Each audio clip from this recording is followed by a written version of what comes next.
I'm CT. When I'm not hosting podcasts, I live in the real world. I mean, everybody has to work, right? Well, my job happens to be CS, customer service. You know, solutions, relationships, and generating motivation to keep my team pumped up and connected to every single guest who walks into that store. This is C.T.C.S., episode number 59, The Visitor, Dirty Bathrooms, and the Filthy Male Mind. All right, here we go. Another exciting edition of C.T.C.S. No transition walk today. Jazzy and I didn't get the opportunity to go out into the forest. I had to leave very, very early because of a movie promotion and premiere. And because I had to sign a non-disclosure agreement, you know what, I can't even tell you what movie I was at. Use your imagination. And yep, that's it. I heard it. I heard it in your ears. Yep, that's the one I got to see. And that's all I can say. But now it's off to CS. Let's find out what the world is doing, what they're talking about, what they're experiencing, and how can I better serve them as a customer service agent. It's never a good thing when you first walk into the store and everybody looks at you kind of strange and says, the visitors are coming. What do you mean the visitors are coming? You know, the visitors. You mean the big people? Yeah, the visitors. Okay, no reason for me to get worried about it. A guest has informed us that a majority of our butter is outdated, and how dare we be selling outdated butter. And so she wants a rain check for all these different brands that she feels that are outdated. I said, let me be right back. So I go back and I talk with Guy in Frozen, and I said, she's saying that everything's outdated. And as loud as he can, he goes, these effing customers are always lying. Why are they always effing lying? And I thought, you know, that's not the scene I was trying to build. The big whisper is, the visitor. The visitor. Has the visitor come yet? Hey, do you know when the visitor's supposed to be here? This store has never been cleaner. Why can't we do this every day? Why do we have to wait for the visitor? And, you know, it's just one of those things. Just a little bit of elbow grease, a little bit of love, get everybody involved, do a little bit more vacuuming instead of waiting for the night crew to do it. But hey, the visitor is coming. That was the test of the day. I put away someone's groceries, and they came back 20 minutes later.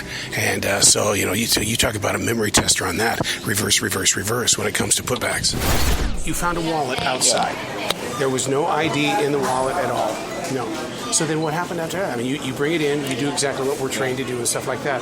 But how did we know that it was his wallet? Her, because she had to describe it and what model and everything. And she had to show the picture she had. Really? She had to actually show, describe what was on the inside. Describe, but how much money was in it? I think 900, and it was a lot of 20s, a lot of 100s, and it was most all money, drug money basically. Wow. Did you get a thank you? No. She just and then walked off. Grabbed it and then walked off. A big wrestling of the words today. Is it dressing or is it stuffing when it comes to Thanksgiving? People are saying, no, it's stuffing. Others are saying, no, it's dressing. You know, what is it? Does it all depend what part of the country you're from? Stuffing or dressing? What do you call it? Before reporting on it, I wanted to get the full impact of what it was going to be like 2 days before the next Powerball lottery, which is now at $1.5 billion. And the full impact meaning how many people would be standing in line waiting to get their Powerball tickets and stuff like that. And it's just amazing how many people are gathering. We talked about this when it was with the Mega Millions and how, you know, people coming together to wishfully think and to dream and all that kind of stuff. It's so fascinating to watch from our side at customer service because people are getting along. They're talking friendly about what they would do with the money and how they would share the money. I said it. How they would share the money. Transition walk, day number 2. I almost feel like Captain Kirk on Star Trek. Kirk here, checking in, finding out what's going on. We're currently investigating this planet. I don't know where we are, and they don't look like humans. Can I say that about some of our guests? They don't even act like humans. Yesterday was just one of those days where even those that are coworkers, they felt like they could drop their guard around me in the way of talking about how they're bothered by the guests. Well, rather than complain about it, what I try to do is say, okay, if I were them, what would I do? So a couple of episodes ago, we talked about how we were losing an employee because he didn't want to put in the long hours in the morning and everything like that. And so he decided, I'm going to leave and I'm going to go do snag a job. And I just saw him. I just saw him. A week has gone by since he quit the store. Just saw him here, and I go, what are you doing? Snag a job, dude. He says, I've never been happier in my life. I am never in the same place 2 days in a row. And I said, oh my God, that is incredible, because you are living the life that I do. There's two things that I call it. It's called a Google Calendar lifestyle, and number two, it's the power of choice. I don't have a job, it's a choice. You know, people complain. This reminds me so much of radio. People complain when they don't get things. For instance, like one of the things that happened is that employees complained that we weren't taking Apple Pay. And so then, of course, because the guests, then they walk away and stuff. So we finally are going to accept phone or smartphone pay. But you have to use the store app. And, of course, everybody here on the staff is going, oh, it's like, wow, you finally get the opportunity to do the phone pay, and now you're going to complain about it. Man, I just totally effed up. I mean, a huge F up. And that was your lemonade, wasn't it? Let me go get it for you. You stay right there. I totally messed up there as well. So I'll get back with you here. Let's see if we can record this conversation. I looked around for you and I kept going. Sorry about that.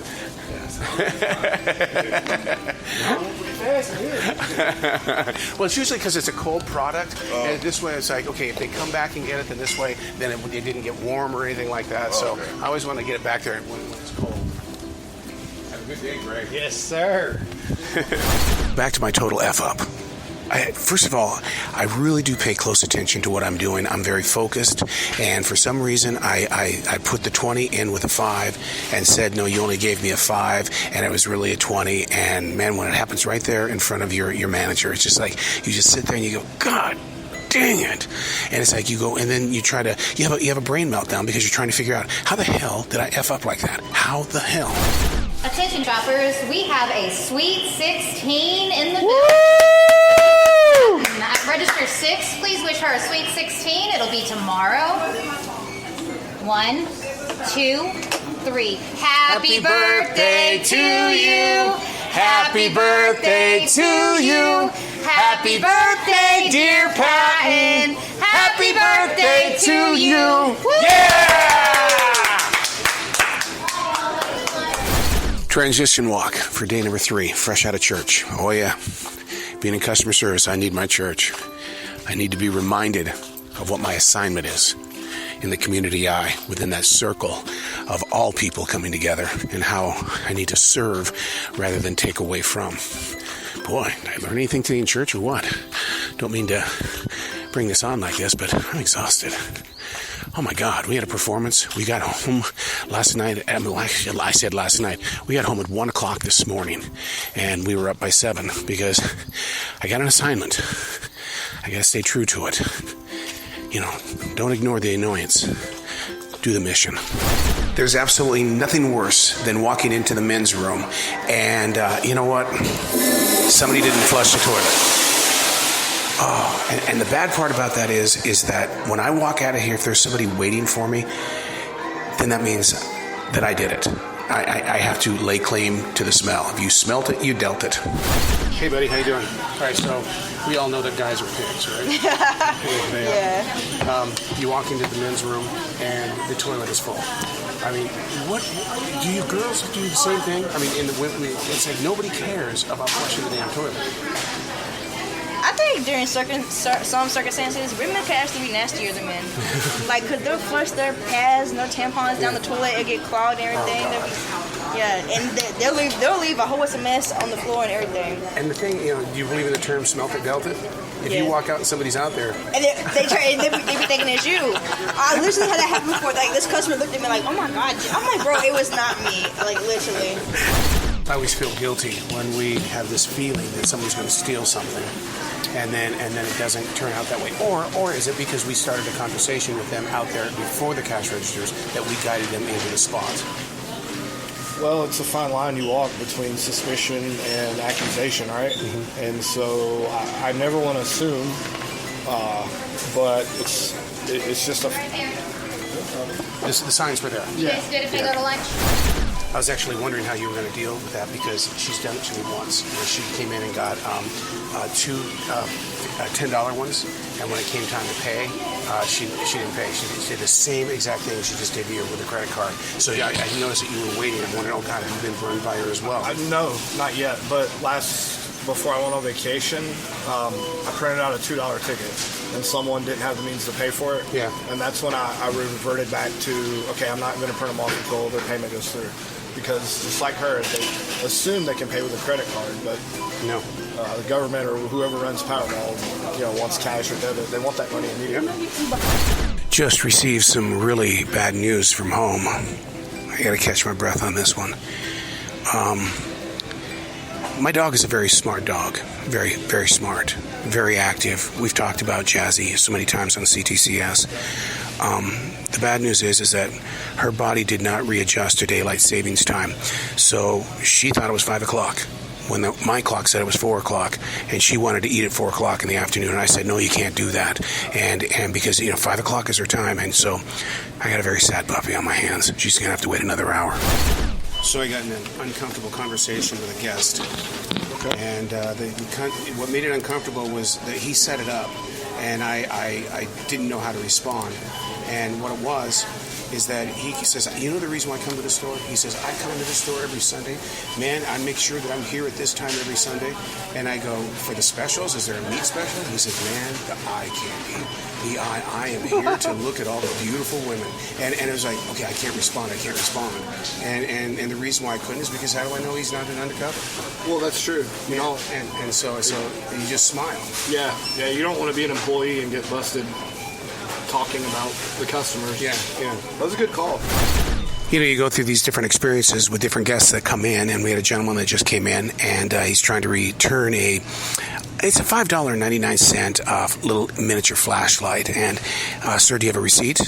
Well, yeah. And he goes outside, and he comes back in, and he gives us 3 different receipts with 3 different store card numbers on it. And it's like, okay, what it is okay, the instinct tells us that he stole the product and he's trying to get some money, and then because a lot of people have turned that into a business. Steal the item, bring it back, and because we're asking for receipts, they come up with these different excuses. Well, this store does this store does that.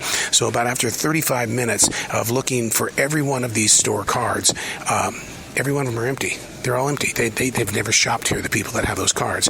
And then he got very upset with us because he feels that, I've spent $600 this month alone just in your store. We totally understand that. But the thing is that store policy is if you're going to get money back, you have to have a receipt.